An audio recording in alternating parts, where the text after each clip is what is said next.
Hello everybody. I've got a super easy little do-it-yourself project today. I was going to build an 8-foot raised bed garden.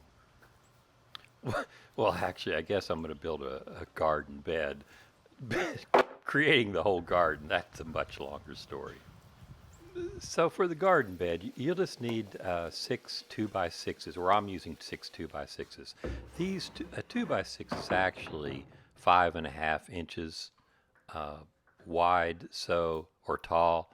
So you'll need two of them will give you a 10-inch raised bed. Now I'm lucky enough to have this little cutoff saw, but if you down at your local Home Depot store, I'm sure they'll be happy to just cut a couple of these in half. So it's an 8-foot board.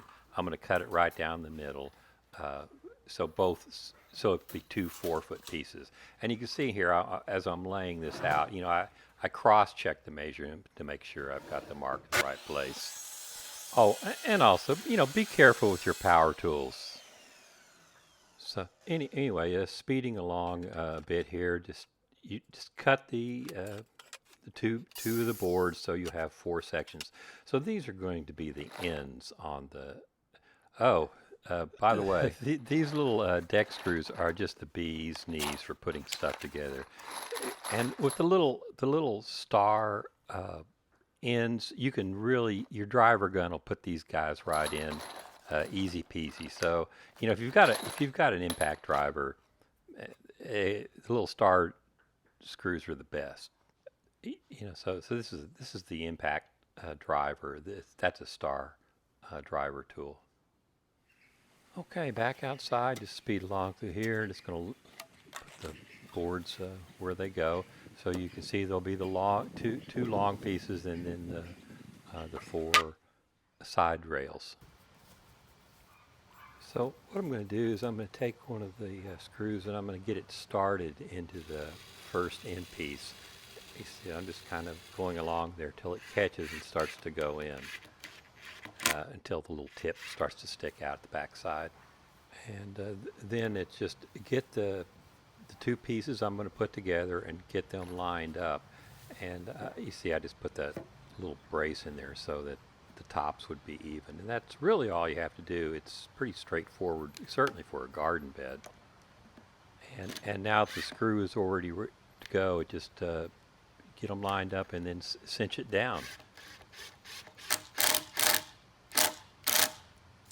These impact drivers are so much better than trying to use a power screwdriver. So anyway, I think I'll just speed along through this video a little bit. The idea is just to get everything lined up, put in the screws, and then the next thing will be to add the corner pieces. So you can see now I've got the basic frame assembled. Now I'm going to put some little 4x4 posts in the corners. Yeah, so a 4x4 post is like 3.5 inches square, a pretty beefy piece of wood. And these corner posts will hold the bed together and keep everything at 90 degrees and add some stability and weight to the bed. Now I just happen to have a reclaim piece from a wooden fence that we replaced, but you'd only need one of these if you had to buy it at the hardware store. Or actually, you could even use two 2x4s, wood pieces screwed together for this. Yes, so my saw really wasn't made to cut these big square pieces of lumber. So I'm going to make two cuts through here, and this is, as long as you're careful, be safe, of course. This is a way that you can cut these bigger pieces of wood with your chop saw. So the idea is just to run one cut through, rotate the wood over, and then make a second cut so that the two cuts line up.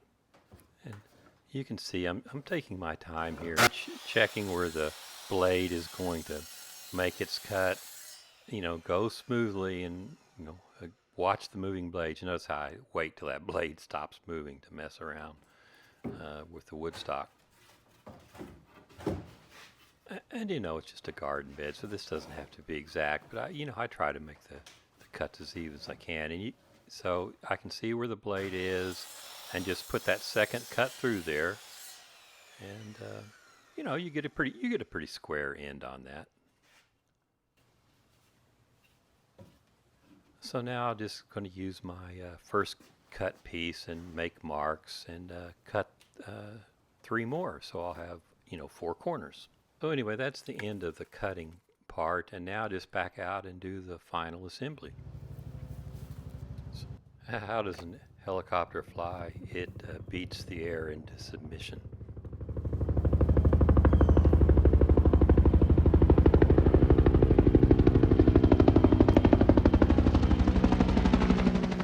It's an old joke from my flying days.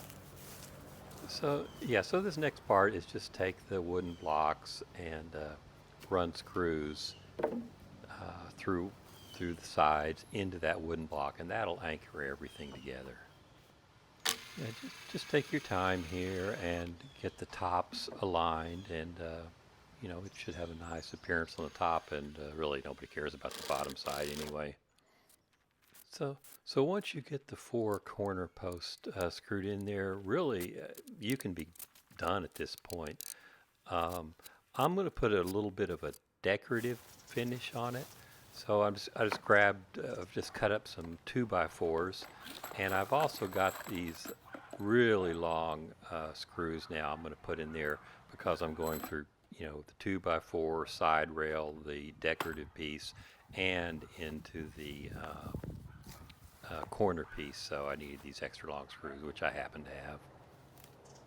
So I'm going to, you know, just like I did before, I'm going to start this a screw into my workpiece, you know, before I get into position. And you know, you just gotta love these impact drivers. Even with this big, honking big screw, it's pretty straightforward to install it.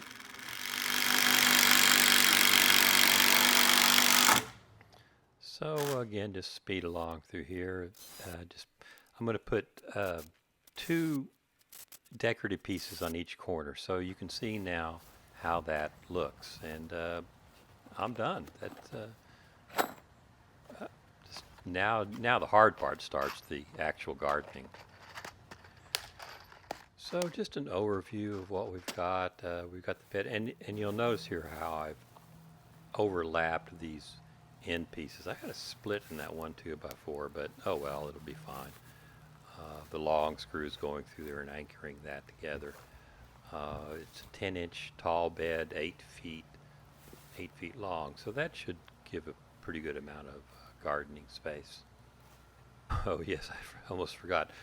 Please like and subscribe if you like these little videos I'm throwing up. I enjoy doing them, but I'd sure like to get up to that 1,000 subscriber level. Thank you very much. See ya.